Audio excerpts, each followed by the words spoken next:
ஆடும் வரிவேல் அணி சேவல் என பாடும் பணியே பணியாய் அருள்வாய் தேடும் கயமா முகனை செருவில் சாடும் தனி யானை சகோதரனே.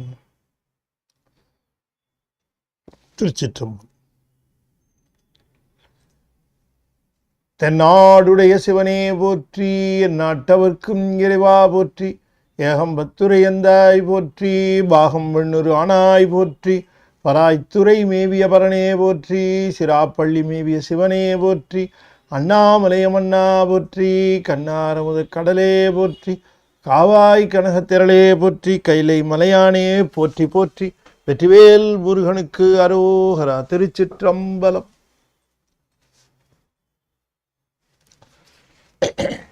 அண்ட சராசரங்களுக்கெல்லாம் அதிபதியாக விளங்கக்கூடிய முருகப்பெருமானுடைய ஒப்பற்ற பெருங்கருணையினாலே ஞானத்திரள் சார்பாக தாயுமானவர் அருளி செய்த பாயப்புலி என்கிற பாடல் பகுதியில் மேலும் சில பாடல்களை நாம் சிந்திப்பதற்கு திருவருள் கூட்டியிருக்கிறது. இந்த அற்புதமான நிகழ்ச்சிக்கு துபாய் ராமநாதன் அவர்கள் நல்ல ஆதரவு வழங்குகிறார். அவரும் அவருடைய குடும்பத்தாரும் நலம் பெற்று ஓங்கி வாழ வேண்டும் என்று நாம் தாய்மானவருடைய குருவர்களையும் தென்முக கடவுளினுடைய திருவருளையும் வழித்தி நிற்கின்றோம். இந்த பகுதியிலே தாய்மானவர் பல்வேறு செய்திகளை நமக்கு வழங்குகிறார். அப்படி வழங்குகின்ற அவற்றிலே நமக்கு பல்வேறு அறிவுரைகளையும் அற உரைகளையும் அவர் கூறுகின்றார். நாம் பிறந்ததிலிருந்து வளர்ந்து பிறகு முதிர்கிற வரைக்கும் நமக்கு பலரும் அறிவுரை சொல்லுகிறார்கள். நாமும் பலருக்கு அறிவுரை சொல்லி இருப்போம். நமக்கு அறிவுரை சொன்னவர்கள் நமக்கு இந்த இருவரும் முதுகுறவர் என்று சொல்லுகிற தாய் தந்தையில தொடங்கி ஆசிரியர் தொடங்கி உறவுகளில் தொடங்கி எல்லாரும் அந்த அறிவுரைகளை உரிய காலத்திலே சொல்லுகிறார்.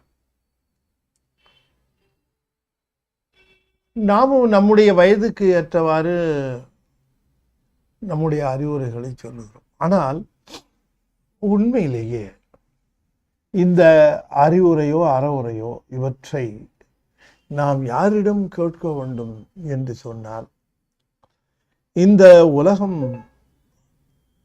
உய்ய வேண்டும், இந்த உயிர்கள் எல்லாம் நலம் பெற வேண்டும் என்று கருணை உள்ளத்தோடு எண்ணுகின்ற பெரியவர்கள், சான்றோர்கள், அருளாளர்கள், அவர்களுடைய அறிவுரைகளை நாம் கேட்க வேண்டும். பொதுவாகவே இந்த அருளாளர்கள் எல்லாம் அறிவுரைகளை அறவுரைகளை சொல்லுகிற பொழுது நம்மை நோக்கி சொல்லுவது போல அவற்றை பொதுவாக அமைப்பதில்லை. பொதுவாக சில சமயம் அமைப்பார்கள். பொதுவாக நம்மை நோக்கி அந்த அறிவுரைகளையோ அறவுரைகளையோ சொல்லுவது போல அமைக்காமல் தன்னுடைய நெஞ்சத்திற்கு அந்த போதனையை செய்வதாக அமைப்பார்கள். நெஞ்சே நீ கேள் என்று, நெஞ்சே நீ வா என்றெல்லாம் சொல்லப்படுகிறது. எல்லாமே நமக்கு சொல்லப்படுகிற அறவுரைகள். அறிவுரை என்று சொல்லுகிற பொழுது அது லௌகீக வாழ்விற்கும், அறவுரை என்று சொல்லுகிற பொழுது அது சற்று உயர்ந்த ஆன்மீக வாழ்விற்கும் அவை நிச்சயமாக அவசியமாக வேண்டப்பெறுகின்றன. அனுபவம் பெற்றவர்கள் சொல்ல வேண்டியது அறிவுரையும் அறவுரையும். பிரபஞ்சத்தை பொறுத்த வரைக்கும் பெரிய அனுபவம் பெற்றவர்கள் இருப்பார்கள். வாழ்க்கையிலே பல்வேறு விதமான சூழ்நிலைகளிலே அவர்கள் கடந்து வந்திருப்பார்கள். அந்த கடந்து வந்த சூழ்நிலைகளிலே அவர்கள் நிரம்ப பாடம் கற்றுக்கொண்டிருப்பார்கள். அந்த பாடங்களை எல்லாம் நமக்கு சொல்லுகிற பொழுது இந்த உலகத்திலே அந்த மாதிரியான ஒரு சூழ்நிலைகளிலே நாம் எப்படி நடந்து கொள்ள வேண்டும் என்ற பாடங்கள் நமக்கு பெரிதும் உதவும். ஆகையினாலே நமக்கு இந்த அறிவுரை என்பது லௌகீக வாழ்க்கைக்கு மிகவும் அவசியம். அறவுரை என்பது ஆன்மீக வாழ்விலே நம்முடைய இந்த வாழ்விற்கு பொருள் தேடிக்கொள்ளுகிற, பொருள் தேடுதல் என்று சொன்னால் இது இல்லை. வாழ்விற்கு பொருள் என்றால் அர்த்தம், ஒரு பயன் தேடிக்கொள்ளுது. இந்த வாழ்க்கையில என்ன பயன்?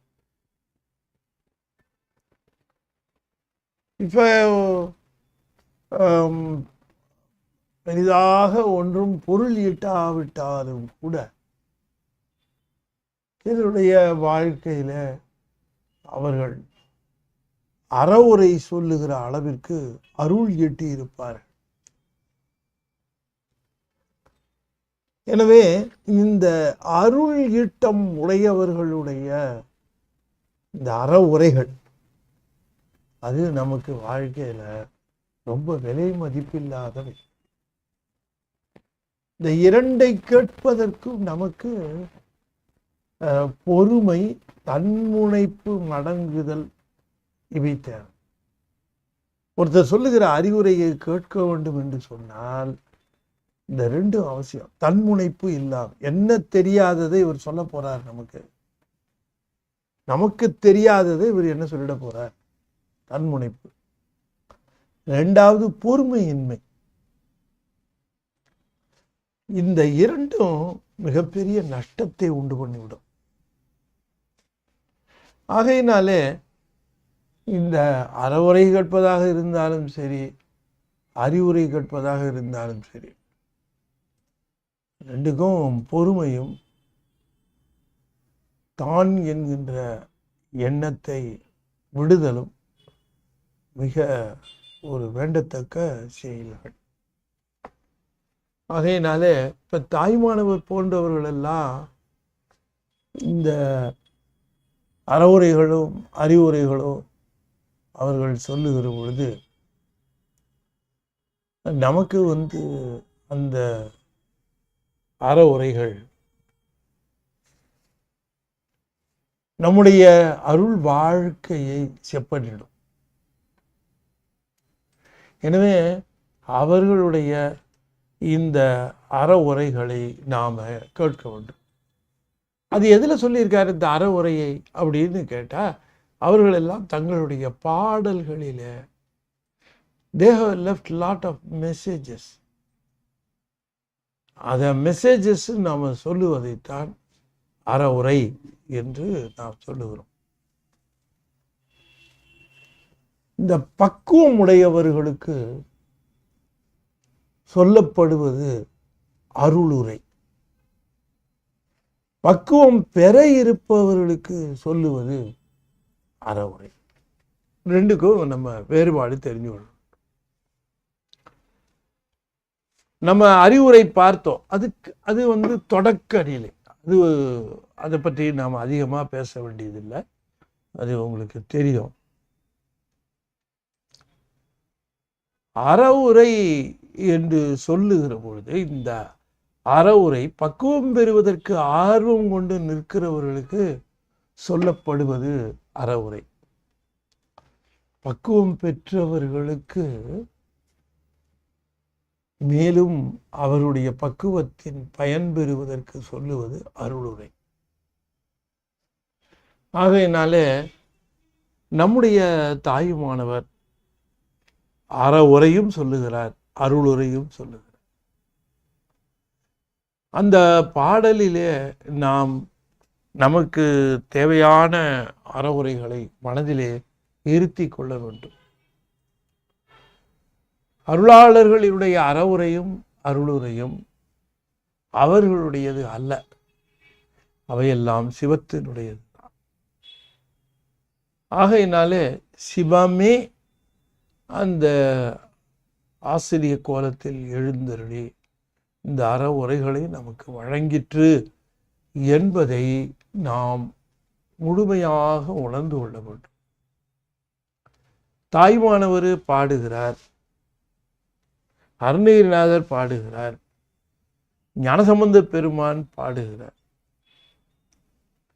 இன்னும் திருநாவுக்கரசர், சுந்தரர், கச்சியப்பர், செக்கிழார் இப்படியெல்லாம் நல்லா பாடுகிறார்கள்.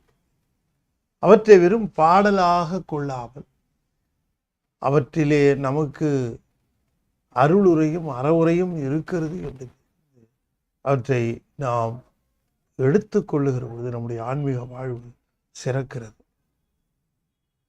ஆகையினாலே தான் நாம் தொடர்ந்து அருளாளர்களுடைய அருள் பெற்றவர்களுடைய பாடல்களை கேட்க வேண்டும்.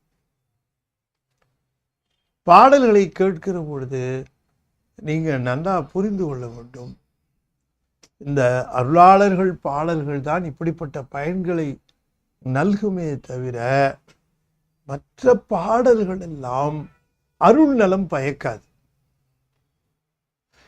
அப்படி அருள் நலம் பயக்கக்கூடிய பாடல்கள் என்று சொல்லக்கூடிய அந்த பாடல்களை நாம் அருளாளர்களின் வழியாகத்தான் பெற வேண்டும். ஒருத்தர்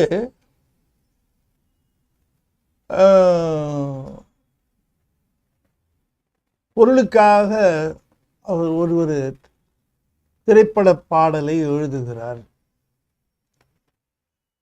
அவரே பொருளுக்காக இறைவனை பற்றியும் பாடுகிறார். அவர் பாடியதிலே கீழ்த்தரமான பாடலும் உண்டு, இப்படி மேல்தரமான பாடலும் உண்டு.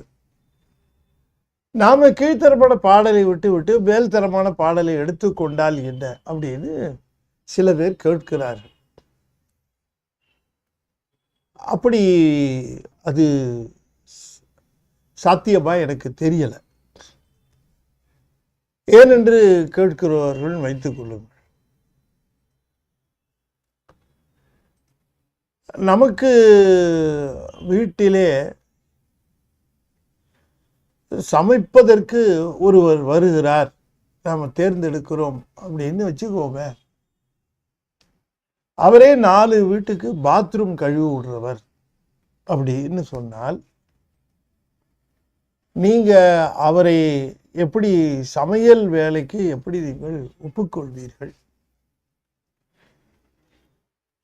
அவரு அங்க டாய்லெட் கிளீன் பண்றது ஒரு தொழில் தான், அதை நான் தவறாக சொல்லவில்லை, கேவலமாக சொல்லவில்லை. ஆனால் டாய்லெட் கிளீன் பண்ணுகிறவர் நம்ம வீட்டுக்கு சமையலுக்கு நான் செய்கிறேன், எனக்கு சமையல் தெரியும் என்று சொன்னால் நாம் அதை ஏற்றுக்கொள்வோமா என்பதை நீங்க தான் சொல்லணும். சமத்துவம் பேசுகிறவர்களுக்கு பதில் இது வேறு மாதிரி சொல்வார்கள். நான் அதை பத்தியே பேசல. எந்த தொழிலும் சிறப்பு, அந்த தொழிலே நிற்கிறவர்கள் அந்த தொழிலுக்குரிய முறையிலே நிற்க வேண்டும். அப்ப அது ஏற்குமா? ஏற்காதே. அப்ப பாடல்களை பாடுகிற பொழுது நீங்க எல்லாரும் எல்லா பாட்டியும் தெய்வ சன்னதிகள்லையும் தெய்வங்களுக்கு முன்பாகவும் வழிபாடுகள்லையும் பாடுகின்றார்கள். அது எப்படி ஏற்பது? அருளாளர்கள் பாடல்கள் தான். பாடுங்க, அதை உங்களுக்கு வேறு சந்தர்ப்பங்களில் பாடிக்கொள்ளுங்கள், கேட்டுக்கொள்ளுங்கள். அது ஆனால் வழிபாடு என்று ஆன்மாவை ஒருமுகப்படுத்தி செய்யப்படுகிற பூசையில் அருளாளர்கள் அவர்கள் தன்னை இழந்து பாடிய பாடல்கள். திருவாசகத்தில் என்ன சொல்றது? தேவாரத்தில் என்ன சொல்றது? நீங்க சொல்லுங்க. அதுக்கு சமானமா எந்த பாடலையுமே சொல்ல முடியாது. ஆனா நான் ரொம்ப கீழ்த்தரமான பாடல்களை எழுதிட்டு மேல்தரமான பாடல்களையும் நான் எழுதுவேன். நீங்க மேல்தரமான பாடல்களை எடுத்துக்கொள்ளுங்கள் என்று சொன்னால் அது எப்படி எனக்கு தெரிந்து ஒருவர் ரொம்ப ஒரு பிரபல எழுத்தாளர் 2 பேரில் எழுதுவார். ஒரு பெயர்ல அவர் எழுதுகிறது கீழ்த்தரமான கதைகள். அதற்கான கருவை எங்கெங்கேயோ தேடி எடுத்து அந்த மாதிரி கதைகளை எழுதுவார். இன்னொரு பேர் வைத்திருக்கிறார், அந்த பெயரிலே அவர் ஆன்மீக எழுத்துக்களை கட்டுரைகளை எழுதுவார். நான் கொஞ்ச நாள் வரைக்கும் எனக்கு இந்த 2 பேரும் ஒருத்தர் தாங்கிறது எனக்கு தெரியாது. ஒரு சமயம் இவர் எந்த பத்திரிகையில எழுதி கொண்டிருந்தாரோ அந்த பத்திரிகை ஆசிரியர், பிரபல பத்திரிகை அது, அந்த பத்திரிகையினுடைய ஆசிரியர் என்னோடு பேசி கொண்டிருந்தார். அவரோட நான் பேசி கொண்டிருக்கிற பொழுது அவரு ஒரு செய்தியை என்னிடம் பகிர்ந்து கொள்ளுகிற பொழுது அவரு என்னிடம் இந்த விஷயத்தை சொன்னார். அதை நான் கேட்ட பிறகு எனக்கு கொஞ்சம் மனது வருத்தமாக இருந்தது. ஏன் என்று சொன்னால், ஒன்று நீ அதை தான் எழுதணும்னா எழுதிக்கிட்டே போ, மக்களை ஏமாத்துறது மாதிரி வேற பேரை வச்சுக்கிட்டு வேற இதில் எழுதுறது, 2க்கும் காசு வருது அப்படிங்கிறது எழுதுறது. இவங்களுடைய ஆன்மீக பணியை என்னன்னு சொல்றது? இப்படிப்பட்டவர்களுடைய எழுத்துக்களிலே வலிமை இருக்காது. அப்படி இருப்பது போல தோன்றினாலும் இருக்காது. எனவே தாய்மானவருடைய பாடல்கள் வலிமை மிக்கவை. அதற்காக நான் சொல்ல வருகிறேன். நீங்க மற்ற கண்ட புத்தகங்கள், கண்ட பாடல்கள், கண்டவற்றை படித்து காலமே இல்லை நமக்கு. அந்த ஆசிரியரை பற்றி நன்றாக தெரிந்து கொண்டு பிறகு அவருடைய படைப்புகளை நாம் படிக்க வேண்டும். அதுதான் என்னுடைய கோரிக்கை. நான் சொற்பொழிவு செய்கிற பொழுது இந்த மாதிரியான செய்திகளை வலியுறுத்துவதற்கு காரணம், பெரும்பான்மையோர் விரும்புகிறது சிறப்புன்னு சொல்ல முடியாது. பெரும்பான்மையோர் ஒன்றை விரும்புகிறார்கள் என்று சொன்னால் அது சிறப்பானது என்று பொருள் அல்ல. அது சிறுபான்மையிலே இருக்கிறவர்கள் விரும்புகிறார்கள் ஒரு பொருள் என்பதனாலே அது எளிமையானதும் அல்ல. ஆகையினாலே இதை நாம உள்ளத்திலே கொண்டு நமக்கு தேவை பெரும் பொருளா அல்லது சிறு பொருளா என்பதை நாம தீர்மானித்துக் கொள்ளலாம். நாம் நம்முடைய காலத்தில் நல்ல விஷயங்களை தெரிந்து கொண்டு அவற்றின்படி நடக்கிற பொழுது இந்த உயிருக்கு நலம் ஏற்படும். இல்லாவிட்டால் இந்த உயிர் பெருந்துன்பம் அடையும். எனவே உயிர் இந்த உடலை விட்டு பிரிகிற பொழுது இது செய்த குற்றங்கள், இந்த பிறவியிலே செய்த குற்றங்கள், இந்த பிறவியிலே செய்த அந்த பாவங்கள், பயனற்ற செயல்கள் எல்லாமே வருத்தம். அதை பெரியவர்கள் சொல்லி இருக்கிறார். அவர்களுக்கு தாம் செய்த தவறுகள், தாம் செய்த குற்றங்கள், தாம் செய்த அந்த தீமைகள் இவையெல்லாம் அவர்களுக்கு முன்பாக அந்த மரணத்தை தாமதப்படுத்தும். இது மரணத்தை தாமதப்படுத்தும்னா ரொம்ப நாள் உயிரோடு இருப்பாங்கன்னு அர்த்தம் இல்லை. அந்த மரண காலமானது நீடிக்கும். இப்போ இறந்து போகிறது ஒரு நாள்னா அன்னைக்கு மட்டும் அந்த துன்பத்தை அனுபவிச்சா என்ன? இறந்து போகிற நாள் ஒரு நாள், அந்த நாள் இறந்து போகிறது ஒரு நேரம், அந்த நாளில் அந்த நேரத்தில் இறந்து போகிற பொழுது துன்பத்தை அனுபவிச்சா என்ன? இல்லை. அப்படி இல்லாமல் 1 மாதம், 2 மாதம், 3 மாதம், ஏன் 6 மாதம் இதற்காக காத்திருக்கணும். அது இந்த செய்திகளை எல்லாம் அருளாளர்கள் தான் சொல்லுகிறார்கள். இறந்து போகிற தருணம் இருக்கிறதே அது மிக கொடுமையானது உயிருக்கு. அந்த தருணத்தை அது சிந்தித்து பார்த்து அந்த சிந்தனையிலே அது நியாயமாகவும் நேர்மையாகவும் நடக்க வேண்டும் என்றுதான் நல்லாளர்கள் சொல்லுகிறார்கள். அது தன்னுடைய அந்த அந்திம காலம், இறுதி காலம், இதில் நமக்கு பெருந்துன்பம் விளையக்கூடாது என்கிற அச்சத்தினாலே அது அருளாளர்களை சார்ந்து நின்று அவர்கள் சொல்லுகிற அறவுரைகளையும் அருளர்களையும் காது குளிர கேட்கும். எத்தனையோ பேர் இந்த பக்கமே வரதில்லை, கேட்கறது இல்லை. நமக்கு தெரியும் அவங்க அதை பற்றி, அவங்களுக்கு அருளாளர்களும் கிடையாது, அறம் சொல்லுகிறவர்களும் கிடையாது, அவர்களை பற்றி அவர்களுக்கு லட்சியமும் இல்லை. இருக்கிறார்கள், எத்தனையோ பேர் இருக்கிறார்கள். ஆகையால் நாம் அவர்களை பற்றி கவலைப்படாமல் நமக்காக வாழ்ந்த அருளாளர்கள் அவர்களுடைய ஒரு சொற்களை பிடிப்பதினாலே அவனுடைய கால்களை நாம் பிடித்து கொண்டதற்கு பொருள். தாய்மானவருடைய திருவடியை எப்படி பிடிப்பது? தாய்மானவருடைய அறவுரையை பிடிப்பதின் மூலமாக நாம் தாய்மானவரை பிடித்து கொள்ளலாம். ஞானசம்பந்தர் எப்படி பிடிக்கிறது? தேவாரத்தை இருக்க பிடிச்சோம்னா திருக்கடைக்காப்ப ஞானசம்பந்தர் இருக்க பிடிச்சதா அர்த்தம். அப்படி நாம கிடைத்திருக்கிற பொக்கிஷமாக இந்த அருள் நூல்கள் கிடைத்திருக்கின்றன. நம்ம அறவுரைகள் நம்முடைய சிந்தனையை செம்மைப்படுத்தும், எண்ணங்களை செம்மைப்படுத்தும். நமக்கு அதன் மூலமாக நம்முடைய வாழ்வும் செம்மையும் இல்லையா? அதனால ஏதோ ஒரு சாமியை பற்றி 2 விஷயம் கேட்டோம் அப்படிங்கிறது இல்லாமல் நம்முடைய சிந்தனைகள் செம்மையாகி நமக்கு வாழ்க்கையை நாம் அணுகுமுறையே வித்தியாசமாக இருக்க வேண்டும். அதில் இந்த வாழ்க்கையில் நாம் எல்லாம் நம்முடையது என்று கருதுவதனால நமக்கே பொறுப்பு வந்துடுது. நம்ம ஒன்றை நாமே தானே செய்ய வேண்டும் என்று கருதுகிற பொழுது பொறுப்பு நமக்கு விடுகிறது. அதில் நன்மை தீமைகள் விடுகின்றது. ஆனால் இறைவனுடைய ஆணையிலே இவை நடக்கிறது. அவன் என்ன ஆணையிடுகிறானோ அதை செய்வேன் என்று இருக்கிறவர்களுக்கு இந்த துன்பம் வருவதில்லை. அதுதான் நாம் தெரிந்து கொள்ள வேண்டும். நாம் தாய்மானவர்களில் பாயப்புலியில் நீங்கள் இந்த பழைய இதெல்லாம் நீங்கள் கேட்டுக்கிட்டு வந்தீங்கன்னா தெரியும் உங்களுக்கு எத்தனை அறவுரை எப்படி சொல்லியிருக்காரு. இன்றைக்கி கூட பாருங்கள், ரொம்ப சிறப்பாக சொல்லுகிறார். அதாவது இறைவனிடம் அவர் முறையிடுவது போல சொன்னாலும் கூட அதனுடைய உள் நிலை என்னன்னு நாம் பார்க்கணும்.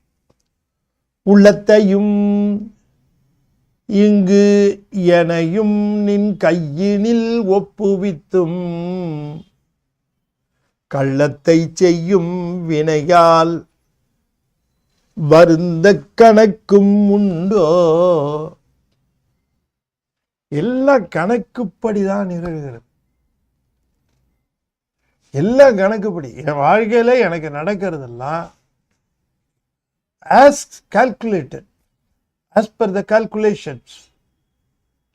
calculations, அவ்வளவுதான். கணக்கில்லாம எல்லாம் ஒன்றும் வராது. நான் என்ன அனுபவிக்கிறேனோ அது கணக்கின்படி வரும். அந்த கணக்கின்படி நிகழ்வது வாழ்க்கை.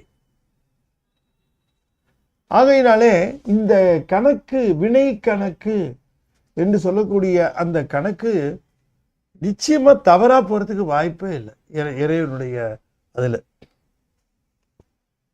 அதனாலதான் அதை சொல்லுகிற பொழுது அப்பர் சாமி எழுதும் கீழ்கணக்கு என்று குறிப்பிடுகின்றார். எழுதும் கீழ்கணக்கு என்று குறிப்பிடுகின்றார். எழுதும் கீழ்கணக்கு என்று சொன்னா அது அது என்ன சொல்றது ஆங்கிலத்தில் பேலன்ஸ் ஷீட்டு. கீழ்கணக்குங்கிறது பேலன்ஸ் ஷீட். இந்த பேலன்ஸ் ஷீட் என்ன இருக்கும் அப்படின்னு கேட்கிற பொழுது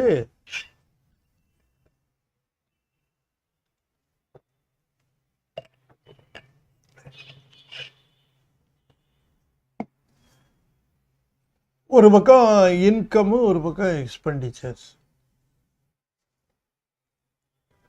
ஒரு பக்கம் இன்கம், ஒரு பக்கம் expenditure. Profit and loss account அப்படின்னு இருக்கு. இன்னொரு அக்கௌண்ட் இருக்கும், அதுலயே அசட்ஸ் அண்ட் லயபிலிட்டிஸ் அப்படின்னு இருக்கும். நம்ம வாழ்க்கையில அதை பார்க்கலாம், சும்மா லௌகீகமாக தான் சொல்றோம். இப்போ இன்னும் ஆஸ் ஆன் டேட்டு எனக்கு என்னென்ன சொத்து இருக்குது, என்ன மதிப்பு, பேங்க்ல அக்கௌண்ட் இருக்குது, என்ன அதனுடைய மதிப்பு, இது என்னுடைய லயபிலிட்டிஸ். லயபிலிட்டிஸ்னா நான் யாருக்கு கடமைப்பட்டிருக்கேன், கடன் பட்டிருக்கிறேன், அது. இது ரெண்டுக்கும் இருக்கக்கூடிய டிஃபரன்ஸுக்கு நெட்வொர்த்துன்னு பேர். இதுதான் வாழ்க்கை. வாழ்க்கையில ப்ராஃபிட் அண்ட் லாஸ் அப்படி அசட்ஸ் அண்ட் லயபிலிட்டிஸ். அசட்ஸ் ஏறிக்கிட்டே போகும், லயபிலிட்டி குறைஞ்சிக்கிட்டே வரும். சிலருக்கு அசட்ஸ் குறைஞ்சிக்கிட்டே வரும், லயபிலிட்டி ஏறிக்கிட்டே போகும். பாருங்களேன், உதாரணமாக வேலை செஞ்சிட்டு இருப்பாரு, உழைச்சிட்டு இருப்பாரு, பணம் சம்பாதிப்பார். பணம் சம்பாதிச்சு வீட்டு செலவெல்லாம் பண்ணிட்டு கொஞ்சம் மிஞ்சும், அதில் அசட்ஸு கிரியேட் பண்ணுவார். வீடு வாங்குவார், வாகனம் வாங்குவார், பிளாட் வாங்குவார், அதெல்லாம் அசட்ஸு வரும். வாங்கிக்கிட்டே வருவார், ஏறிக்கிட்டே வரும். திடீர்னு பையன் படிப்பு கொஞ்சம் வசதியான படிப்பு போகும். உடனே அந்த படிப்புக்காக செலவு வரணும்னு அசட்டை குறைச்சி லயபிலிட்டி, அது இல்லாட்டி இல்லை ஒரு கடன் வாங்குவார். அசட் இருக்கும், லயபிலிட்டி வாங்குவார், கடன் வாங்குவார். கடன் லயபிலிட்டிஸ், அது கமிட்டடு. ஸோ அதை வாங்கி படிக்க வைப்பார். அப்போ வாழ்க்கையில இப்படி ஏற்ற இறக்கம் இருந்துக்கிட்டே இருக்கும். அதை விட்டுருங்க. இது மொத்த வாழ்க்கைக்கு பிறவிக்கே ஒரு கீழ்கணக்கு இருக்கு. பிறப்பு, இந்த பிறப்புக்கு இருக்கக்கூடிய கீழ்கணக்கு சிவபெருமான்கிட்ட தான் இருக்கு. அந்த கணக்கின்படி ஒரு செய்தியை கேட்கிறார். என்ன கேட்கிறாருன்னா, ஒரு ஆன்மா முழுமையாக தன்னை ஈசனிடம் ஒப்படைத்துக்கிட்ட பிறகு, தன்னை முழுமையாக ஈசனிடம் ஒப்படைத்து விட்ட பிறகு அந்த ஆன்மாவிற்கு வினைகள் பந்திக்குமா, வினைகள் சாருமா என்று கேட்கிறார். அப்படி அந்த மாதிரியான ஒரு வாய்ப்பு இருக்கிறதா என்று, அப்படி இல்லை என்று வைத்து அதை நமக்கு உள்ளத்தை இங்கு எனை, இந்த இங்குங்கிறது இங்கேயே, இந்த இடத்துலயே நில உலகத்திலேயே இங்கு உள்ளத்தையும் எனையும், இங்குங்கிறத முதல்ல போட்டுக்கணும். உள்ளத்தையும் எனையும், எனைங்கிறது உயிரை, உள்ளங்கிறது உடலை, உயிரும் உடலும் இல்லையா. உடல் பொருள் ஆவி அப்படின்னு சொல்லுவாங்க. பொருளையும் இதில் எடுத்துக்கலாம். உடலையும் ஆவின்னு சொல்லியிருக்காரு இல்லையா, பொருளையும் சொல்லிக்கலாம். இந்த நமக்கு இந்த மூணு முக்கியம் இல்லையா, உயிர், உயிருடைய உடல், உடலுக்கு சம்பந்தப்பட்ட போகம், அதுதான் பொருள்னு அர்த்தம். எனக்கு சம்பந்தப்பட்ட பொருள். இந்த மூன்றையும் நின் கையினில் ஒப்புவித்தும், உன்கிட்ட ஒப்படைச்சுக்கிட்ட அப்படிங்கிறார். இப்போ நின் கையினில் ஒப்புவித்தும் அப்படின்னு சொல்றது, அவரு இங்க சிவபெருமான்கிட்ட சொல்ற மாதிரி இருந்தாலும் அது குருநாதரையே சிவமாக கருதி சொல்லுகிறார். குருநாதர்கிட்ட தான் ஒப்படைச்சார். குருநாதர்கிட்ட ஒப்படைச்சது சிவத்திட்ட ஒப்படைச்ச மாதிரி தானே, அதனாலதான் உங்ககிட்ட ஒப்படைச்சதுங்கிற. குரு வேற இல்லை, சிவ வேற இல்லை. அது முன்னால நமக்கு நல்லா தெரியும். இந்த செய்தியை ஆனந்தமான பரத்துல ஒரு பாட்டிலேயே சொல்லுகிறார். எக்காலமும் தனக்கென்ன ஒரு செயலிலா ஏழை நீ என்று இருந்திட்டு, எக்காலமும் தனக்கென்ன ஒரு செயலிலா ஏழை நீ என்று இருந்திட்டு, எனது ஆவி உடல் பொருளும் மௌனியாய் வந்து கையற்று நமது என்ற அன்றே பொய் கால தேசமும் பொய்ப்பொருளில் வாஜ்ஜையும் பொய்யுடலை மெய்யெண்ணலும் பொய்யுறவு பற்றலும் பொய்யாகும் நான் என்னல் பொய்யினும் பொய்யாகையால்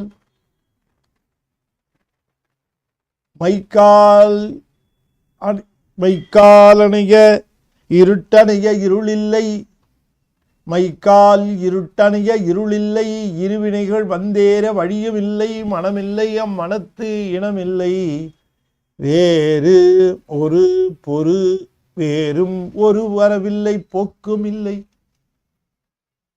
அக்காலம் இக்காலம் என்பதிலை எல்லாம் அதீதமயமானதன்றோ அண்டவ இரண்டமும் அடங்க ஒரு நிறைவாகி ஆனந்தமான பரமே என்ற அற்புதமான ஒரு பாடல். அப்ப இதை சேக்கிழார் சொல்லுகிற போது தவம் என்பார், தஞ்சமாகிய அருந்தவம். நாம குருநாதர்கிட்ட போய் ஒரு சரணடைமு குருநாதர் சொன்னாரு, உனக்கு நீ எந்த காலத்திலையும் சுதந்திர புருடனாக நீ இருந்ததே இல்லை அப்படிங்கிறாராம். நீ செய்தது உன்னுடைய விருப்பத்திற்கு ஏற்றவாறு நீ செய்த செயல்கள் எல்லாமே சுதந்திரமாக நீ செய்ததாக கருதி கொண்டிருக்கிறாய்.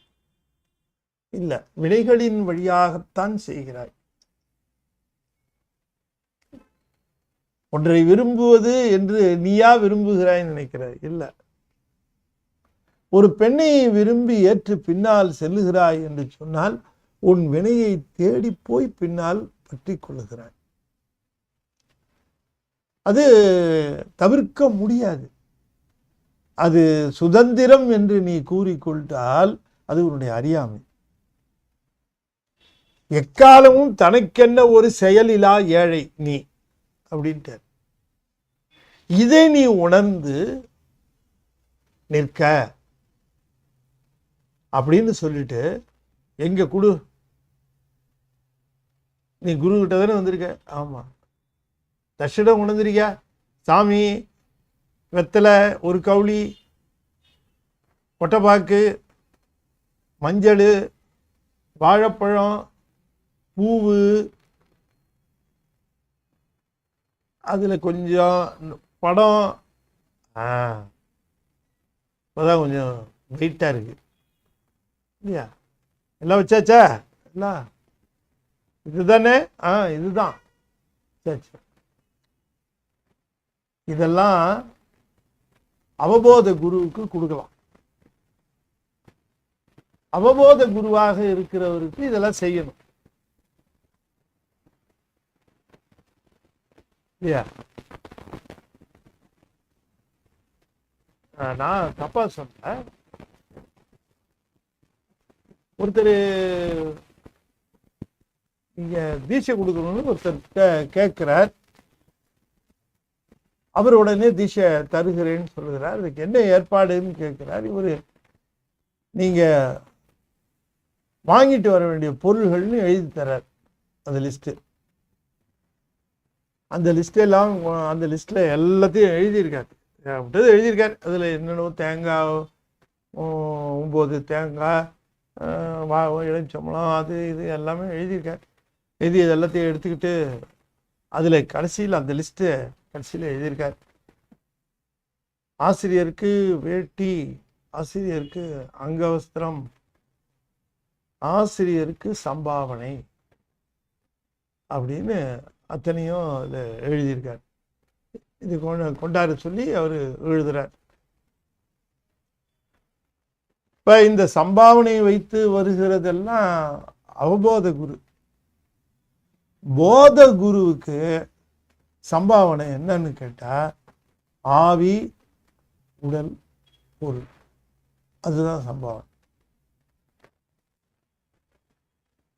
அப்ப சொல்லுகிறாராம், நீ வந்துட்ட, இனிமே உன்னுடைய ஆவி, உன்னுடைய உடல், உன்னுடைய பொருள்லாம் நமது. எனது ஆவி உடல் பொருளும் மௌனியாய் வந்து கையேற்று. மௌனியாய் வந்து கையேற்று அப்படின்னாருன்னா அவர் யார? சிவத்தை சொல்றார். சிவமே, நீ மௌனியாய் மௌனகுரு வேடத்திலே வந்து கையேற்ற. நீ மௌனகுரு வேடத்துல வந்து கையேற்று நமது. என்னது இனிமே? நீ ஒன்றும் கவலைப்படாது, போ, உனக்கு இனிமே ஒன்றும் கிடையாது அப்படின்னு சொன்னதுக்கு அப்புறம் பார்த்தா இந்த காலமே பொய்க்காலமே இல்லையாம், பொய் தேசமே இல்லையாம், பொய் பொருள் எல்லா பொய்யும் போயிடுச்சான். ஏன்னா எல்லா பொய்யும் அவற்றை ஒப்படைச்சாச்சு. ரொம்ப அற்புதமா சொல்லுகிறார். அதைத்தான் இங்கேயும் சொல்லுகிறார். கள்ளத்தை செய்யும் வினையால் வருந்த கணக்குண்டோ. வினையினால துன்பம் வர்றதுக்கு வாய்ப்பே இல்லைங்கிற. குருநாதர்கிட்ட என் உயிர், என்னுடைய உடல், என்னுடைய பொருள் எல்லாத்தையும் கொடுத்துட்டேன், என்கிட்ட ஒன்றும் கிடையாது என்று எண்ணுகிற பொழுது, சொல்லுகிற பொழுது, அந்த உரிமை பாராட்டாத சுதந்திரமின்மையை உணர்கிற பொழுது வினை வந்து தாக்குவதற்கு வாய்ப்பு இல்லை. காரணம், வினை வந்து உடல் மூலமாக உயிரை தாக்க வேண்டும். இன்னும் சொல்ல போனா வினை பொருள் வழியாக உடலை தாக்கி உயிரை தாக்கணும். அதுக்கு இதுதான் 3 ரூட்டு. இது எப்படி வரும்? வினையின் பயன் எப்படி வரும்? பொருள், பொருளின் வழியாக உடல், உடலின் வழியாக உயிர். இப்படிதான் அது ரூட்டே. அதுதான். இந்த 3மே இல்லைன்னா இந்த வினை எப்படி வரும்? எப்படி அந்த உயிரை சாரும்? உயிரே இந்த சிவத்தை சார்ந்து இருக்கிற போது அதனால கணக்கு இல்லை, அது வராது என்று சொல்லுகிறார். கணக்கும் உண்டோ உள்ளத்தையும் இங்கு எனையும் நின் கையினில் ஒப்புவித்தும் கள்ளத்தை செய்யும் வினையால். கள்ள வினை என்று சொல்லுகிறார். ஏன்னா என்ன வருதுன்னு தெரியாது இல்லையா நமக்கு. எப்படி வருது, எங்க வருது அப்படிங்கிறது நமக்கு தெரியவே தெரியாது. வினை ரொம்ப ஆபத்தானது இல்லையா? அதனால அந்த கள்ளத்தை செய்யும் வினையால் வருந்த கணக்கு. பள்ளத்தில் வீழும் புனல் போல் படிந்து உன் பரம இன்ப வெள்ளத்தின் மூழ்கினற்கே எளிதாம் தில்லை வித்தகனே. பள்ளத்தின் வீழும் புனர் போல் படிந்து உன் பரம இன்ப வெள்ளத்தின் மூழ்கினற்கே எளிதாம் தில்லை வித்தகனே. அப்ப தில்லை வித்தகனே, தில்லையிலே திருக்கூத்தை சாமர்த்தியமாக புரிகின்ற பெருமானே. தில்லையிலே திருக்கூத்தை, வித்தகன் என்று சொன்னால் சதுரப்பாடு உடையவன் என்றார். சதுரப்பாடு உடையவனாக விளங்கி கொண்டிருக்கிற அந்த தில்லை பெருமானே, உன்னுடைய இந்த பரம இன்ப வெள்ளத்திலே மூழ்குதல் அவ்வளவு எளிதா? பரம இன்ப வெள்ளத்தில் மூழ்கினது. இப்ப பரம இன்பம் வெள்ளமாத்தான் இருக்கும் எப்பவுமே. பரம இன்ப வெள்ளம் அது வெள்ளம் போலத்தான் பெருகி நிற்கும். ஆனா அதை நாம இப்ப ஆறு நிறைய தண்ணி ஓடினாலும் நாய் நக்கித்தான் முடியும்.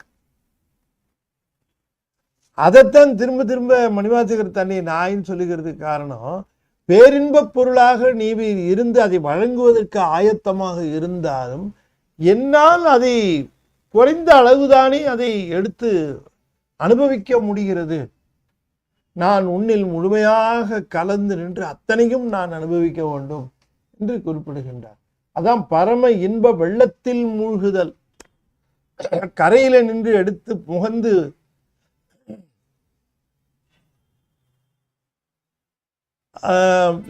பார்த்தா, இப்ப சமீபத்தில் காசிக்கு போனா காசியில் கங்கையில் குளிக்கிறவங்க அந்த கரையோரமாக கொஞ்சம் தண்ணி முன்னால் அது கொஞ்சம் டேர்ட்டாக இருக்குது, கொஞ்சம் தள்ளி போகிறாங்க. அங்கே போய் போட்லேயே உட்காந்துக்கிறாங்க. உட்காந்துக்கிட்டு இந்த தண்ணியை மொண்டு தலையில் ஊற்றிக்கிறாங்க. கங்கைக்கு போயும் கூட குளியல் இப்படி பண்ணி என்ன ஆகுது? அப்புறம் நாங்கள் பார்த்தோம் என்ன செய்யலான்ட்டு. அப்போ ஒருத்தர் போட்டில் அந்த பக்கம் கூப்பிட்டு போகிறேன், அங்கே இருக்கு வாங்கன்னு சொல்லி அவர் எதிர்பக்கமாக கூட்டிகிட்டு போனார். அங்கே ஒரு திட்டு மாதிரி இருந்தது, அந்த திடலில் போட்டை நிறுத்திட்டு நல்லா குளித்தோம், மூழ்கி குளித்தோம். கங்கையில் மூழ்கி திளைத்து அப்படி குளித்தோம். இந்த பரம இன்ப வெள்ளத்தில் மூழ்கினர்னு உடனே எனக்கு அதுதான் ஞாபகத்துக்கு வருது. கங்கை வெள்ளத்தில் மூழ்கி திளைத்தாங்க, அப்படி போகுது. காசியில் அது எதிர் சைடில் போகும் கங்கை அது. ஆகையினாலே பரம இன்ப வெள்ளத்தில் மூழ்கினர்க்கே எளிதாம் என்ன சொல்லுகிறார்னா, இந்த பரம இன்ப வெள்ளத்திலே மூழ்குகின்ற அந்த தன்மை எப்படி வரும் என்று கேட்டால், அது கடினமா என்று கேட்டால் அது எளிதுன்னாரு. யாருக்குன்னாரு, அதாவது யார் அவங்க பள்ளத்தில் வீழும் புனல் போல் படிந்து, பள்ளத்தில் விழுந்து படிபோ அப்படி புனல் போல் பள்ளத்தில் வீழும் புனல் போல் படிந்து அப்படின்னு சொல்லுகிறார். அது இப்போ புனல் என்று சொல்லக்கூடிய நீரின் இயல்பு என்ன என்று கேட்டால், அது இயல்பு என்னன்னா பள்ளத்தை நோக்கி தான் ஓடும், பள்ளத்தை நோக்கித்தானே ஓடும். இப்போ மணிவாசகரும் சொல்லுகிறார், பள்ளம் தாடுரு புனலில் கீழ் மேலாக பதைத்துருகும் அவர் நிற்க என்னை ஆண்டாய்க்கு அப்படின்னு சொல்லுகிறார். தண்ணி என்ன பண்ணும், பள்ளத்தை நோக்கி ஓடும், பள்ளத்தை நோக்கி ஓடி பள்ளத்தில் வீழும். இப்போ பள்ளத்தில் வீழ்ந்த நீர் திரும்பவும் மேட்டுக்கு வருமா? அது வராது. எப்போ அங்கே போய் சேர்ந்துருச்சோ அதுக்கப்புறம் அதுக்கு மேலே வரத்துக்கு வாய்ப்பு கிடையாது, வராது.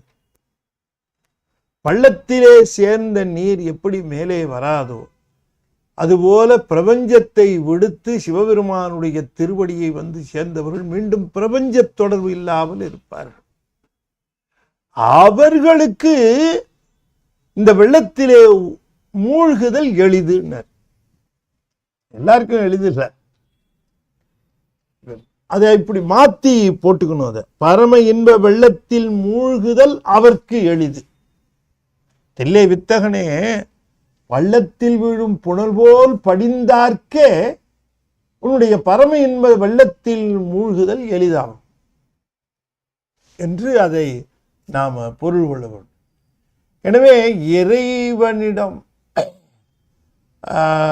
சேர்ந்த பிறகு, இறைவனுடைய திருவருளை பெற வேண்டும் என்று வந்த பிறகு திரும்பவும் இந்த பக்கமா ரிவர்ஸில் நீ அங்கேயே இருந்து இறைவனை நான் தூரக்க இருந்தே பார்த்துக்கிறேன்னு சொன்னால் தூரக்கவே இருந்து பார்த்து, அது ஒன்றும் பிரச்சனை இல்லை. நான் ஆன்மீகமாக உயரப்போகிறேன், ஆன்மீகத்தில் இருக்கிறேன் அப்படின்னு உயர்ந்து தன்னை காட்டி கொள்ளுவதற்காக தன்னுடைய வேடங்கள்லேயும் மற்றவற்றிலையும் காட்டிக்கொண்டு போயிட்டு அங்கே லௌகீகமாக பிஹேவ் பண்ணால் என்ன பிரயோஜனம்? அது பயனில்லை இல்லையா? அங்கே போனால் அவ்வளோதான், அதுக்கப்புறம் அதை தவிர்த்து பொருள் இல்லை என்று இருக்கணும். அதனால தான் பள்ளத்தில் விழும் புனல்னு அங்கே ஒரு வாக்கியம் போட்டார். தாய்மானவர் அந்த உதாரணத்தை போடுவதற்கு என்ன காரணம் என்று சொன்னால், எப்போ பள்ளத்தில் விழுந்த புனல் மேலே வராதோ அது போல, இன்னும் சொல்லப்போனால் கடலிலே சென்று சேர்ந்த நதி திரும்ப வராது. சில சமயம் வருதேன்னா உண்மைதான். கடல்ல போய் சேர்ந்த நதி கடல்ல கலந்துரும், அவ்வளவுதான், திரும்ப வராது. சில சமயம் வருமா அப்படின்னு கேட்டா வரும். உண்மைதான் வரும். ஆனால் ஆற்று நீராக வராது, கடல் நீராக வரும். அதுபோல சிவத்திலே சென்று கலந்தவர்கள் மீள வருவதில்லை, வந்தால் சிவமாக வருவார்கள். அப்படி சிவமாக வருகிறவர்கள் தான் சிவமாக நமக்கு அந்த அருள் செய்கிறார். பள்ளத்தில் வீழும் புனல் போல் படிந்துன் பரம இன்ப வெள்ளத்தில் மூழ்கினர்க்கே எளிதாம் இல்லை வித்தகனே. ஆகையினாலே இறைவனிடம் நம்மை முழுமையாக ஒப்படைத்துக் கொள்ள வேண்டும். அப்படி நாம் இறைவனிடம் அங்கே அப்படி போனதுக்கு அப்புறம் நோ கம்பேக், அப்படியே தான் போயிட்டே இருக்கணும், அந்த பாதையிலே போய்கொண்டு இருக்கணும். அதை விட்டு விலகுதல் கூடாது என்று சொல்லுகிறார். தொடர்ந்து அடுத்த பாடல்லையும் சிறப்பா சாமி சொல்றாங்க. கள்ளம் பொருந்தும் மடநெஞ்சமே, கள்ளம் பொருந்தும் மட நெஞ்சமே, கொடும் காலர் வந்தாள் உள்ளன்பு அவர்கட்கு உண்டோ இல்லையே, உலகு இன்ற அன்னை வள்ளம் பொருந்து மலரடி காண மன்றாடும் இன்ப வெள்ளச் செம்பாத புனையே அல்லால் கதிவேறில்லையே. கள்ளம் பொருந்தும் மடநெஞ்சமே. நான் இப்பதான் சொன்னேன் உங்களுக்கு, யாருங்க நெஞ்சத்தை பார்த்து சொல்லுவேன். உண்மையில நம்ம பார்த்து தான் சொல்றாரு, அது நம்ம பார்த்து தான் சொல்றாரு. ஏன் நம்ம பார்த்து சொல்றாருன்னா மடன்னு போட்டிருக்காரு இல்லையா, அதனால அது நிச்சயமா அது நம்ம தான் குறிக்குது. மட நெஞ்சம் ஏன்னு கேட்டா, நெஞ்சம் உயிருக்குத்தானே மடமை, அதனால நெஞ்சமேன்னு சொல்லிட்டு விட்டுருக்கலாம். கள்ளம் பொருந்தும் நெஞ்சமே, மடன் நெஞ்சமே அப்படின்னு நம்மளை கூப்பிடுறாரு. அப்பதான் நம்ம திரும்பி கூட பார்ப்போம். கள்ளம் பொருந்தும் மட நெஞ்சமே கொடும் காலர் வந்தால் உள்ளன்பு அவருக்கு உண்டோ. கேட்குறாரு, நீ யாராவது ஒன்று தண்டிக்க வந்தா என் மேலே அன்பு காட்டுங்க, நான் தப்பாக செஞ்சுட்டேன் அப்படின்னு இரக்கம் காட்டுங்க அப்படின்னு கேட்பீங்க இல்லையா, அதில் தண்டிக்காதீங்க அப்படின்னு. இந்த காலன் வந்தான்னா நீ அவங்கிட்ட கேட்டேன்னா அவன் ஏதாவது நீ கேட்கிற அந்த வார்த்தைகள்ல நெகிழ்வான்கிறியா நீ? அவனுக்கு உள்ள நெகிழுமா? அவன் இறக்கங்கிறதே என்னன்னு தெரியாது காலனுக்குங்கிறார். கருணை இரக்கம் இதெல்லாம் ஒன்றுமே தெரியாதவன் காலன், கட்டுமையா வருவான். அதாவது வச்சு பார்க்க மாட்டான். அது நீங்க சொல்லணும்னா அருணகிரிநாதர் பாடல்கள்ல தான் பார்க்கணும் அவன் எப்படி வருவான். அவனுக்கு இந்த இரக்கம் உண்டா, உள்ளன்பு அவர்களுக்கு உண்டோன்னு கேட்கிறார். அவனுக்கு உள்ள அன்புடையவனாக இருப்பானா? இருக்க மாட்டான். அழுத்து பிறக்க ஒட்டா அயில்வேலன் கவியை அன்பால் எழுத்து பிழையற கற்கின்றீர். எப்படி வருவான்? எரிமுண்டதன விழித்து, எரிமுண்டதன விழித்து. இப்போ நெருப்பு பிடிச்சிக்கிச்சோன்னு சந்தேகம் வருமா? அப்படி இருக்குமா? அந்த கண்ணு ரெண்டு கனல் கக்குமா. எரிமுண்டதன விழித்து புகையழ, காதலியும் மூக்குலியுமா புகை வருமா அவனுக்கு? புகையழ பொங்கு வெம் கூற்றன், பொங்கு வெம் கூற்றன்.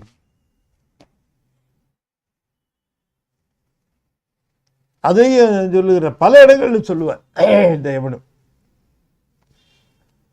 உனைத்திலம் தொழுதிலன் உனது இயல்பினை உரைத்திலன் பல மலர்களுடன் அடியினை உறப்பணிந்திலன் ஒரு தவமிலன் உனது அருள்மாறா உளத்துள் அன்பினர் உரையிடம் அருகிலன் விருப்படும் சிகரமும் வலம் வருகிலன் உவப்படு உன்புகழ் துதி செய்ய விழைகிலன். அதனால என்ன இந்த குற்றங்களை செய்ததுனால மலை போலே கனைத்தெழும் பகடது பிடர் விசைபரு கருத்த வெஞ்சின மரளிதன் உழையினர் கதித்தடர்ந்தெறி கயிறடு கதை கொடு பொறு போதே. போர் செய்ய வருவார்களாம்.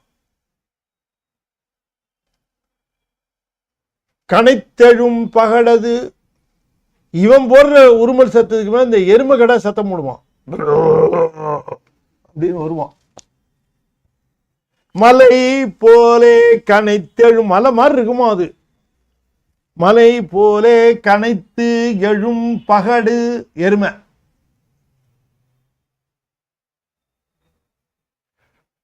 மலை போலே கனைத்தழும் பகடது மிசை கருத்த பெஞ்சின. கருத்த எல்லாம் 1000 அமாவாசைய ஒன்னா சேர்த்து உருக்குன அளவு சிவப்பா இருப்பாங்க. கருத்த வெஞ்சின வெம்மை சினமா. கருத்த வெஞ்சின மரளிதன் உலகினர். காலனுடைய ஆட்கள் வருவார்களாம். 1-2 பேர் வரமாட்டான், நிறைய பேர் வருவாங்க. மரளிதன் உலகினர் கதித்து சத்தம் போட்டுக்கிட்டே அடர்ந்து விரைந்து வந்து. கையில ஆயுதங்கள்லாம் வச்சிருப்பாங்க, சூலாயுதம், பாசக்கயிறு, அப்புறம் எல்லா உபகரணங்களையும் கொண்டு வருவாங்க. இந்த பையில தப்பிச்சாலும் தப்பிச்சிருவான், விடக்கூடாதுன்னுட்டு. கயிறடு கதை கொடு, கதை வச்சிருப்பாங்களாம். பொறு போதே கலக்குறும் செயல் ஒளிவர அழிவுறு கருத்து நைந்தலம் உருவொழுதளவைகள் கணத்தில் என் பயம் அற மயில் முதுகினில் வருவாயே. வினைத்தளந்தனில் அழகைகள் குதிகொள விழுக்குடைந்து மெய் உகுதசை கழுகுண விரித்த குஞ்சிகரி எனும் அவுணரை அமர்புரி வேளா. அற்புதமான திருப்புகள், சிறப்பான திருப்புகள். அப்படி வருவார்கள், யம தூதர்கள் வருவார்கள். அதே ரொம்ப கேட்கிறார், அவர்கள்ட்ட கருணை எதிர்பார்க்க முடியுமா? வரும்போதே யமதூதன் வரும்போதே அப்படி கோபத்தோட சிரிச்சுட்டே வருவானா? சார் எப்படி சார் இருக்கீங்க, என்ன போகலாமா, வாய்ப்பு இருக்கா, எப்படி உங்களுக்கு சௌரியம், அப்படிலாம் கேட்டு வருவானா?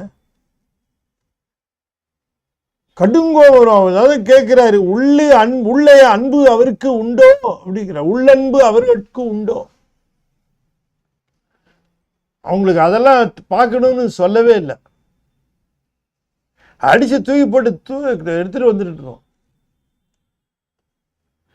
கள்ளம் பொருந்தும் மடனஞ்சமே கொடும் காலர் வந்தால். காலனுடைய ஆட்கள் வந்தால், காலன், கூற்றுவன், மரளி, இதெல்லாம் வேறு வேறு போஸ்ட். சிலருக்கு காலன், சிலருக்கு கூற்றுவன், சிலருக்கு மரளி, அருளாளர்களுக்கு அறக்கடவுள் தர்மர். அந்த அறக்கடவுள் அவர் வருவார்.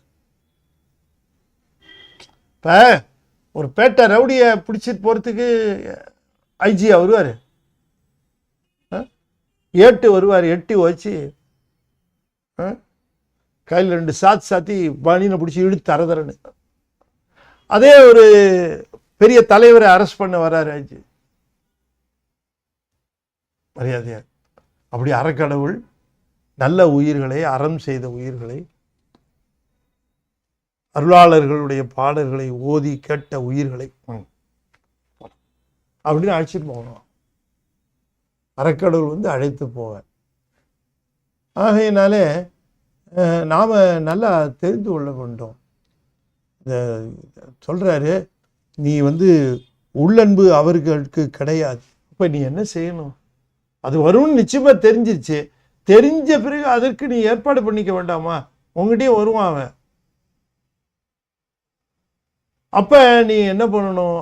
அவங்ககிட்ட இருந்து தப்பிக்கணும்னா அந்த பிறவி கடல்ல கொண்டு போய் போட்டு முக்கிறதுக்கு அவன் தயாரா இருப்பான். அதுல இருந்து தப்பிக்கணும்னா இந்த பிறவி கடல்ல தப்பிக்கிறதுக்கு ஒரே ஒரு வழிதான் இருக்கு. இது என்னன்னாரு, வள்ளம் பொருந்து மலரடி காண.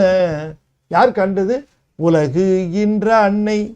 உலகமெல்லாம் தன்னுடைய கருணையினால் ஈன்றாளே, இன்றும் கண்ணியாக இருப்பாள் அந்த அன்னை சிவகாம வல்லி. அவள் காணும்படியாக, அவள் தான் காண முடியும், வேற யாரும் அவ்வளவு தூரம் காண முடியாது. அவர் காணும்படியாக ரொம்ப அனுபவிச்சு எழுதியிருக்கார் தாய்மானவர். மலரடின்னு சொன்னவர் வள்ளம் பொருந்து மலரடினார். அவருக்கு எப்படி தெரிஞ்சதோ தெரில, அந்த பெருமான் ஆடிக்கொண்டு இருக்கக்கூடிய பெருமான் காலை ஒரு காலை தூக்கிட்டு இருக்காருல்ல, இந்த காலை தூக்கி இப்படி வச்சுட்டு இருப்பார். இந்த கால் பார்த்தீங்கன்னா இப்படி கால் இப்படி தூக்குனா இப்படி இப்படி வராது, இப்படி வராது, இப்படி இருக்கும். இது கிண்ணம் மாதிரி இருக்கான். இந்த கால் இப்படி இப்படி வந்து இப்படி போகிறது மாதிரி இந்த கிண்ணம். வள்ளம்னா கிண்ணம். கிண்ணம் பொருந்து ஒரு கிண்ணத்தை ஷேப்பில் அந்த கால் இப்படி இருக்கான். வள்ளம் பொருந்து மலரடினாரு. கூர்ந்து பார்த்துருக்காரு. கிண்ணம் மாதிரி இருக்குது, அது இப்படி வந்து இப்படி இப்படி போயிருக்குது அப்படின்னு பார்த்துருக்கிறார். வள்ளம் பொருந்து மலரடி காண மன்றாடும், அன்னையை காணும்படியாக மன்றிலே ஆடிக்கொண்டு இருக்கக்கூடிய அந்த பெருமானுடைய தூக்கிய திருவடி இருக்கு இல்லையா, அந்த திருவடியை பற்றி கொள்ள வேண்டும். அது இன்ப வெள்ள செம்பாதம். இன்ப வெள்ள செம்பாதம், சிவந்த பாதம், இன்ப வெள்ளத்தை தருகின்ற பாதம் செம்பாதம். அதே புனையாக, புனை என்று சொன்னால் தெப்பமாக, அதே தெப்பமாக இந்த பிறவிக்கடல் நீந்துவர் நீந்தார் இறைவனடி சேராதார், பிறவி பெருங்கடல் நீந்துவர் நீந்தார் இறைவனடி சேராதார்னார் வள்ளுவர். ஆகையினாலே இதுவே புனையாக கொண்டு பெருமானுடைய சிவந்த அந்த தூக்கிய திருவடியையே பற்றி கொண்டு, அந்த திருவடியையே தெப்பமாக கொண்டு நாம் நம்முடைய துன்பக்கடலை கடக்க வேண்டும். துன்பக்கடலை கடப்பது மட்டுமல்லாமல் இன்பத்திலும் நாம் சேர்வோம். அப்படி அந்த திருவடியானது துன்பத்தை கடப்பதற்கு மட்டுமல்லாமல் இன்பத்தை வழங்குவதற்கும் உரிய பாதமாக விளங்குகிறது. வெள்ளச்சம்பாத புனையே அல்லால் கதி. இதை தவிர்த்து வேற இப்ப கதி இல்லைன்னுட்டார். பிறவியை நீங்க வேண்டும் என்று சொன்னால் சிவபெருமானுடைய திருவடியை பற்றி கொள்ள வேண்டும். அது தூக்கிய திருவடி. அந்த தூக்கிய திருவடியைத்தான் நம்முடைய பெருமானும் உலகலாம் உணர்ந்து ஓதற்கரியவன் நிலவுலாவிய நீர்மலிவேணியன் அலகில் சோதியன் அம்பலத்து ஆடுவான் மலர் சிலம்பு அடி என்று குறிப்பிடுகிறார். சிலம்பு அணிந்த அடி. எனவே சிலம்படி என்று சொல்லக்கூடிய அந்த மலரடி, அந்த மலரடியை நாம் பற்றி கொள்ள வேண்டும் என்று நமக்கு அறிவுறுத்துகிறார் என்று சொல்லி இந்த அளவிலே இன்றைய தினம் நாம் பாடல் 40 41 சிந்தித்தோம். பல செய்திகளை சொல்லுகிறார். திரும்ப திரும்ப என்ன செய்திகளை சொல்லுகிறார் நம்முடைய மனதிலே ஏற்றி தொடர்ந்து கேட்டுக்கொண்டே வர வேண்டும். இந்த நிகழ்வை நமக்கு தந்த துபாய் ராமநாதன் அவர்கள் குடும்பத்தாரும் நலம் பெற்று இருக்க வேண்டும் என்று சொல்லி வாழ்த்தி, இதை கேட்டுக்கொண்டிருக்கக்கூடிய அடியார் பெருமக்களும் எல்லா நலன்களையும் பெற வேண்டும் என்று வாழ்த்தி, ஞானத்திரளுக்கு நீங்கள் சப்ஸ்கிரைப் செய்யவில்லை என்றால் சப்ஸ்கிரைப் பண்ணிடுங்க. ரெனியூ பண்ணலைனாலும் ரெனியூ பண்ணுங்க. ஒரு நல்ல விஷயத்துக்கு நீங்கள் ரெனியூ பண்ணுறீங்கன்னு அர்த்தம். ஒரு நல்ல விஷயத்துக்கு நீங்கள் ஆதரவு தரீங்கன்னு அர்த்தம். ஏன்னா இதில் திருமுறையை தவிர்த்து வேறு எதுவும் இருக்காது. அப்படி பிரபலங்கள் எல்லாம் படிக்கிற இந்த பத்திரிகை பலரும் படிக்கணும், எல்லாருக்கும் போய் சேரணும். ஒருத்தர் தன் சார்பாக பலரையும் இதில் சேர்த்து ஈடுபட வைக்கணும். 250 ரூபா தான், அவங்களுக்கு மேலே நீங்களே கட்டலாம். ஒரு வருஷம் புத்தகம் போச்சுன்னா அவங்க அதை பார்த்துட்டு அதை படித்து பார்த்து பயனடைவார், மீண்டும் அவர்களே சேருவார். இப்படி எல்லாரும் அதை செய்யணும். அதுவும் இல்லாமல் அதில் வர கட்டுரைகளுக்கு உங்களால் முடிந்தால் பொருளுதவி செய்யலாம், ஸ்பான்சர் பண்ணலாம். ஆங்கிலத்திலே ஞான குழந்தை புத்தகம் வெளிவந்திருக்கிறது. குழந்தைகளுக்கு பரிசு கொடுக்கறதுக்கு இதை விட ஒரு பொருத்தமான பரிசு கிடையாது. ஞானசம்பந்தனுடைய வாழ்க்கை படக்கதையாக எளிய ஆங்கிலத்திலே தந்திருக்கிறோம்.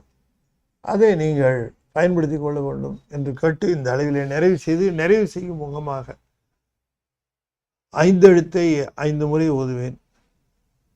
ஒரு 2 அறிவிப்புகள். இங்கே சென்னையில் இருக்கிறவர்கள்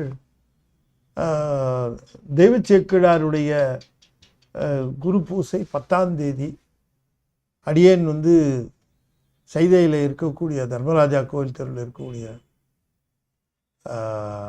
ஸ்ரீ நடராஜர் தமிழ்வேத பாராயண பக்த ஜன சபையில் மாலை 7 மணிக்கு தெய்வ சேக்கடார் பற்றி சிறப்பு சொற்பொழிவு பேசுகிறேன். முடிந்த அன்பர்கள் சைதாப்பேட்டை வரலாம். அடுத்த நாள் 11ஆம் தேதி அன்னைக்கு அடியேன் வான்மியூர் ஈசன் அருட்பணி மன்றம் மிக சிறப்பாக ஏற்பாடு செய்யக்கூடிய துறைப்பாக்கத்திலே திரு ஆழிகண்டேஸ்வரர் திருக்கோயிலில் பேசுகிறேன். தெய்வ சேக்கிழார் பற்றி, சேக்கிழார் கண்ட மூவர் முதலிகள் என்கிற தலைப்பில். அதற்கும் நீங்கள் வரலாம் என்று சொல்லி இந்த அளவில் இந்த நாளைக்கு வியாழக்கிழமை வழக்கம் போல திருவாசகம் பேசி கொண்டு இருக்கிறேன். நம்முடைய கமலவன சத்சங்கத்தில் திருச்சதகம் போய்கொண்டு இருக்கிறது. ஆகையினாலே அந்த திருச்சதகம் சொற்பொழிவிலே நீங்கள் கலந்து கொள்ள முடிந்தால் நாளைய தினம் வாருங்கள் என்று சொல்லி, அதாவது நாளைய தினம் 6ஆம் தேதி நீங்கள் கலந்து கொள்ளுங்கள் என்று சொல்லி இந்த அளவிலே இதனை நிறைவு செய்யும் முகமாக 5 எழுத்து 5 முறை ஓதுவேன். நண்பர்கள் தொடர்ந்து ஓத வேண்டும் என்று திருவடி பணிந்து வேண்டும். ஓ நம சிவாய, ஓ நம சிவாய, ஓ நம சிவாய, ஓம் நம சிவாய, ஓம் நம சிவாய. திருச்சிற்றம்பலம். தென்னாடுடைய சிவனே போற்றி, என் நாட்டவர்க்கு இறைவா போற்றி, வெற்றிவேல் முருகனுக்கு அரோகரா. திருச்சிற்றம்